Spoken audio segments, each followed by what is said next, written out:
बात 2009 की है। ये कहानी है कबीर और उसके दो दोस्तों की। आरफ, निशांत और कबीर तीनों बचपन से साथ थे, लेकिन कॉलेज और नौकरी की वजह से अब अलग अलग शहरों में रहते थे। एक दिन कबीर ने अपने दोस्तों को फ़ोन किया और बोला, यार तुम दोनों मेरे गांव चलो, बहुत दिन हो गए। गांव की शांति और असली मज़ा वहीं है। आरफ और निशांत तुरंत तैयार हो गए। तय हुआ कि वे कार से रात में निकलेंगे ताकि सुबह तक गांव पहुंच जाएं। रात के लगभग 10 बजे वे शहर से निकल पड़े। रास्ता लंबा था और धीरे धीरे हाईवे से कच्चे रास्ते की तरफ मुड़ने लगा। आधी रात को वे एक सुनसान इलाके में पहुंचे। सड़क के किनारे एक पुराना टूटा फूटा मंदिर था। मंदिर में हल्की सी दीपक की लौ जल रही थी, जबकि आसपास कोई इंसान नहीं दिख रहा था। कबीर ने अचानक कार धीमी कर दी और बोला, ये मंदिर हमारे गांव से पहले पड़ता है। गांव वाले कहते हैं कि यहाँ हाथ जोड़कर प्रणाम करना चाहिए। निशांत हंस पड़ा और बोला, अरे यार तुम भी ना, ये सब अंधविश्वास है, हम लेट हो रहे हैं। आरव ने भी मजाक में कहा, भगवान को क्या फ़र्क पड़ेगा अगर हमने कार से ही नमस्ते कर दिया तो। तीनों हंसते हुए आगे बढ़ गए। किसी ने कार से उतरकर हाथ नहीं जोड़ा। उन्हें क्या पता था कि यह उनकी सबसे बड़ी गलती बनने वाली है। मंदिर से आगे बढ़ते ही कार का रेडियो अपने आप चालू हो गया। पहले हल्की सी आवाज़ आई, फिर अचानक भजन बजने लगा, ओम नमः शिवाय। आरव ने चौंक कर रेडियो बंद कर दिया। उसने कहा, शायद वायरिंग की प्रॉब्लम होगी। लेकिन कुछ ही मिनटों बाद कार की हेडलाइट अपने आप टिमटिमाने लगी। सड़क पूरी तरह सुनसान थी, चारों तरफ घना जंगल था। तभी कबीर ने रियर व्यू मिरर में देखा, पीछे सड़क पर कोई काला साया खड़ा था। कबीर की आवाज़ कांप रही थी, तुम लोगों ने देखा?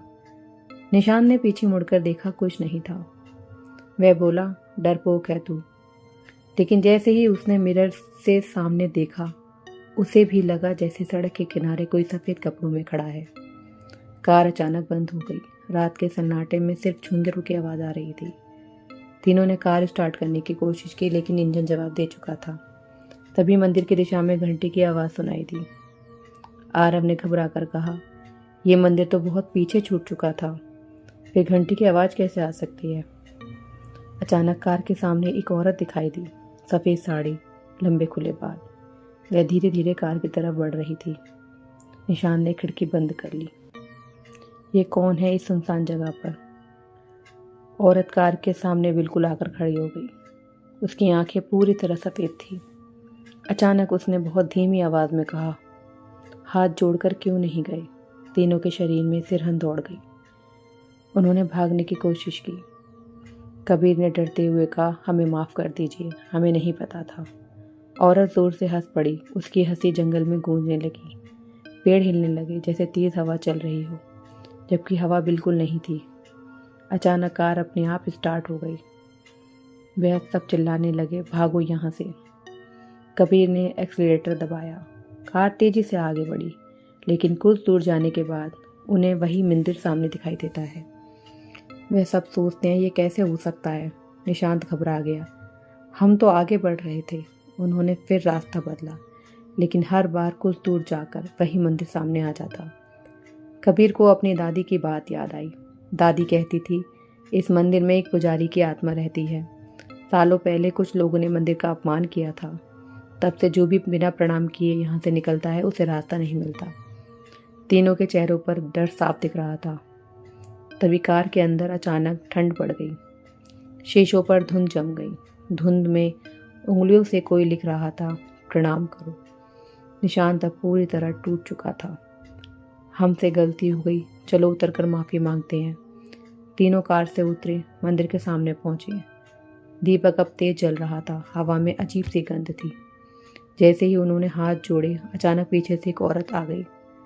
अब क्यों आए हो? उसकी आवाज़ गूंज रही थी। आरव रो पड़ा और बोला, हमसे गलती हो गई, हमें माफ़ कर दो।